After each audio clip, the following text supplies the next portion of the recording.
కాపులకు అన్యాయం జరుగుతున్న మాట వాస్తవమే అన్నారు మంత్రి పైడికొండల మాణిక్యాలరావు.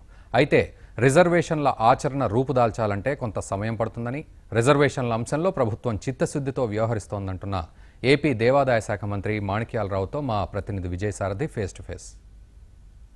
కాపు ఉద్యమం అనేది ఆంధ్రప్రదేశ్ మొత్తం కూడా అట్టుడికిస్తుంది. మరోవైపున ప్రభుత్వం కాపులకు అన్ని విధాలా న్యాయం చేస్తామని చెప్తుంది. అయితే నిజానికి ఇందులో ఎవరు వాదనలో వాస్తవం ఉందని చెప్పడం ప్రస్తుతం మనతో ఏపీ రాష్ట్ర దేవాదాయ ధర్మాదాయ శాఖ మంత్రి మాణిక్యాలరావు ఉన్నారు. ఆయన అడిగి తెలుసుకుందాం. సార్, ఓవరాల్గా కాపులకు అన్యాయం జరుగుతున్న వాదనని మీరు ఎలా చూస్తారు? కాపులకు అన్యాయం జరుగుతున్న వాదంతో ఆంధ్రప్రదేశ్ ప్రభుత్వం కూడా ఏకీభవిస్తుంది. దానికోసమే ప్రత్యేకంగా కాపుల అభివృద్ధి కోసం కాపు కార్పొరేషన్ ఏర్పాటు చేయటం కానీ, ఇవాళ బీసీ కమిషన్ ఏర్పాటు చేయటం కానీ, వాళ్ళ అభివృద్ధిలో వెనుకబడి ఉన్నారో వాళ్ళని అభివృద్ధి చేయాలన్న ఉద్దేశంతో. అందుకు కాపులు వెనుకబడి ఉన్నారన్న విషయంలో కాపు ఉద్యమ నేతలది ఏ రకమైన ఆలోచన ఉందో ఆంధ్రప్రదేశ్ ప్రభుత్వం కూడా అదే రకమైన ఆలోచన. అయితే ముద్రగడని ఒక నాయకుడిని చేసింది అనేది ప్రభుత్వ నిర్లక్ష్యం కాపుల పట్ల అనేది ఒక వాదన. దీన్ని ఒప్పుకుంటారా? ముద్రగడ గతం నుంచి కూడా నాయకుడే.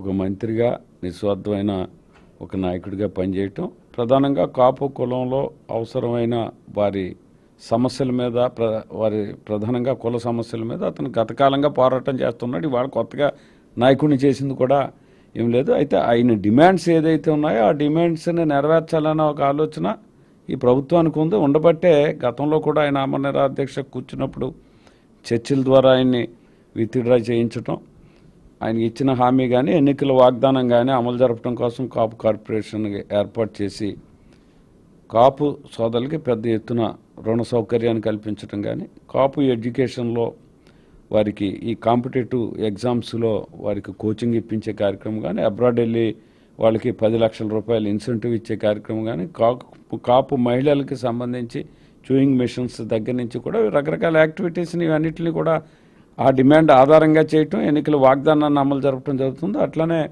బీసీ కమిషన్ రిపోర్ట్ కూడా ఆంధ్రప్రదేశ్ ప్రభుత్వం 9 నెలల లోపల పూర్తి చేసేమని గతంలో అడగటం.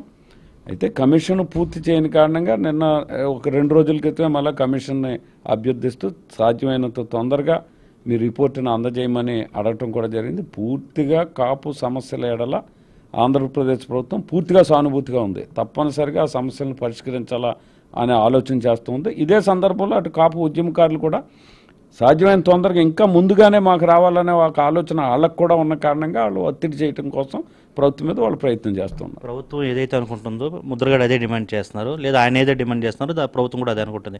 కానీ మీ ఇద్దరి మధ్య ఇంత గ్యాప్ ఎందుకు వచ్చింది? ఈ రెండిట్ల మధ్యన అదే, నేను వంట చేసి పెడతానని అంటున్నాను, నువ్వు వంట చేసి లోపలనే నాకు కావాలని వాళ్ళు అడుగుతున్నారు. ఏదైనా పదార్థం తయారు చేయాలంటే వంట చేస్తాక మహిళకి టైం కావాలా. ఆ టైం ఏదైతే ఉందో సఫిషియెంట్ టైం లేకుండా మనకు అయ్యి పరిస్థితిలో ప్రభుత్వం పరుగులు పెడుతూ ఉంది. కమిషన్ ఏర్పాటు చేసింది, కమిషన్ ఓ పక్క తిరుగుతుంది. కమిషన్ రిపోర్టు మీరు కూడా తొందరగా ఇమ్మని ఆంధ్రప్రదేశ్ ప్రభుత్వం అభ్యర్థిస్తూ ఉంది. అయితే అటు సైడ్ నుంచి మాకు ఇంకా ముందుగానే కావాలనే దాని మీద ఇంకా ప్రభుత్వం మీద ఒత్తిడి చేయాలనే ఒక ప్రయత్నాన్ని వాళ్ళు చేస్తూ ఉన్నారు. దాన్ని కూడా మేమేం పెద్దగా వ్యతిరేకించట్లేదు, కానీ హింసా ధోరణి ఉండకూడదనే ఉద్దేశంతో మీరు చేసే కార్యక్రమాలు ఏదైతే ఉన్నాయో అవి ఇవ్వటానికి మేము సిద్ధంగా ఉన్నాం కనుక ఉద్యమాలు అవసరం లేదనేది ఆంధ్రప్రదేశ్ ప్రభుత్వ భావన. ఆయన పాదయాత్ర చేస్తున్నారు, మీరేం అనుమతి ఇవ్వట్లేదు, హౌస్ అరెస్ట్ల వరకు వెళ్ళారు. ఇది కాపులకు మీ ప్రభుత్వం దూరం చేయదా? ఇది బహుశా మీకు కూడా సరైన ఇన్ఫర్మేషన్ లేదేమో అని నేను అనుకుంటూ ఉన్నాను. ఆయన స్వయంగా చెప్పాడు నేను ఏ రకమైన పర్మిషన్ అడగలేదని. అందువల్ల పర్మిషన్ అడగలేదు కనుక మేము పర్మిషన్ ఇవ్వలేదనే ప్రశ్న ఇక్కడ ఉత్పన్నం కాదు. రెండోది, గతంలో జరిగిన కొన్ని సంఘటనల ఆధారంగా హింసాత్మక వైఖరి ఏదైనా రావచ్చేమో ఒక భయం ప్రభుత్వానికి ఉన్నమాట వాస్తవం. మీరు ఏదైనా అడుగుంటే ఎన్ని రోజులు జరుగుద్ది, ఈ ప్రోగ్రామ్ ఎక్కడ మొదలైతే, ఏ రూట్లో వస్తుంది, ఎంతమంది నడుస్తారు అనేది ఉంటుంది కనుక దాని ఆధారంగా పర్మిషన్ ఇచ్చి దానికి తగ్గ ప్రొటెక్ట్ చేయటానికి అవకాశం ఉండేదేమో. ఏదీ లేకుండా కాలు ఇచ్చిన సందర్భంలో జాగ్రత్త చర్యలు ప్రజా ఆస్తులను కానీ ప్రజలను కానీ రక్షించవలసిన ప్రభుత్వం మీద ఉంది. ఇదే సందర్భంలో కాపు సోదరుల విధ్వంసకర శక్తులు అనేది కూడా ఆంధ్రప్రదేశ్ ప్రభుత్వ భావన కాదు. కానీ ఏ ఉద్యమైనా మధ్యలో ఎవరైనా చేరి విధ్వంసక శక్తులు మధ్యలో ప్రవేశించి విధ్వంసం సృష్టించే అవకాశం కూడా లేకపోలేదు అనేది మన గత జరిగిన సంఘటనల ఆధారంగా అనుభవం ఉన్న రీత్యా కొంత జాగ్రత్త చర్యలే తప్ప ఇది కాపులకు వ్యతిరేకంగా ఆంధ్రప్రదేశ్ ప్రభుత్వం తీసుకున్న చర్యలు ఏమాత్రం కాదు. నిన్నటి నుంచి మీ మంత్రులందరూ మాట అంటున్నారు, ముద్రగడ వెనకాల ఎవరో ఉండి రెచ్చగొడుతున్నారని చెప్పి. మీ ఉద్దేశం కూడా అదేనా? ముద్రగడ ఎవరో రెచ్చగొడితే రెచ్చిపోయే మనిషి మాత్రం కాదు. ఆయన ఖచ్చితంగా కాపు సామాజిక వర్గానికి ఒక లాభం చేకూరాలన్న ఉద్దేశంతో ఆయన ఒక ఉద్యమాన్ని చేపట్టడం జరిగింది. దాని ఫలితంగా కార్పొరేషన్ ఏర్పాటు కానీ కమిషన్ ఏర్పాటు కానీ జరిగినవి.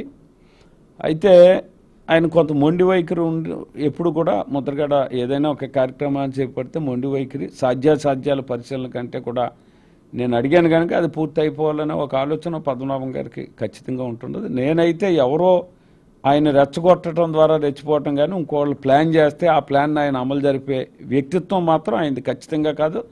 ఆయన కాపు సామాజిక వర్గ అభివృద్ధి కోసమే ఆయన ఆలోచిస్తున్నాడు. ఆంధ్రప్రదేశ్ ప్రభుత్వం కూడా ఆ రకమైన ఆలోచనలో ఉంది. ఇద్దరిదే ఒకే ఆలోచన ఉంది, కానీ ఆయన తొందరగా రావాలనే కోరుకుంది. ప్రభుత్వానికి కొన్ని సఫిషియెంట్ టైం తీసుకోవాల్సిన అవసరం ఉంది. ఇందాక నేను చెప్పినట్టుగా ఒక వంట తయారు చేయాలంటే, ఒక లడ్డు తయారు చేయాలంటే దానికి ఏదో పాకం పెట్టాలా, వేపాలా, ఏదో చెయ్యాలా.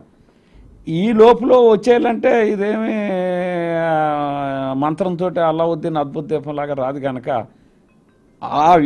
ఆ మధ్యన ఉన్న వ్యత్యాసం ఏదైతే ఉందో ఇదే కొంచెం అఘాతాన్ని సృష్టిస్తుందో. ఖచ్చితంగా కాపు సోదరులు ఏదైతే కోరుకుంటున్నారో, నేను కూడా ఒక కాపుగా కూడా నేను మాట్లాడుతున్నా, దీన్ని ప్రభుత్వం అమలు జరపడానికి సిద్ధంగా ఉంది. చివరిగా సార్, దీనిపై ప్రభుత్వ వాదన చెప్పారు.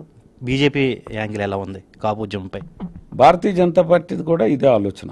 ఏదైతే ఎన్డీఏ కూటమిలో ఇవాళ మేము ప్రభుత్వంలో ఉండటం జరిగింది, ఖచ్చితంగా ఈ సామాజిక వర్గానికి ఆర్థికంగా వెనుకబడిన వర్గం, ఎడ్యుకేషన్లో కూడా వెనుకబడిన వర్గం, సామాజికంగా ఆర్థికంగా ఎడ్యుకేషనల్గా వెనుకబడిన వర్గం కనుక ఖచ్చితంగా రిజర్వేషన్లు ఉండటం అనేది మంచిది. ఇదే సందర్భంలో ఈ రిజర్వేషన్ మిగిలిన బీసీ వర్గాలకు నష్టం కూడా రాకూడదు. మిగిలిన బీసీ వర్గాలకు నష్టం రానివ్వకుండా కాపు సామాజిక వర్గానికి తప్పనిసరిగా రిజర్వేషన్ కల్పించాలనేది భారతీయ జనతా పార్టీ ఆలోచన. కాపులకి అన్యాయం జరుగుతున్నమాట వాస్తవమే. దాన్ని పూర్తి స్థాయిలో సరిదిద్దాలి, వాళ్ళందరికీ న్యాయం చేయాలని ప్రభుత్వం కూడా ఆలోచిస్తుంది. అయితే ముద్రగడ లాంటి వాళ్ళు దీన్ని కాస్త తొందరగా చేయాలి అనే ఆతృతలో లేనిపోని వివాదాలకు దిగుతున్నారు తప్ప ప్రభుత్వం కాపులకి ఎలాంటి అన్యాయం చేయాలనుకోవట్లేదు. కాపుల పక్షానే ప్రభుత్వం ఆలోచిస్తుందని చెప్పి మంత్రి మాణిక్యాలరావు చెప్తున్నారు. విజయవాడ నుంచి కెమెరా నానితో విజయసారథి, భారత్.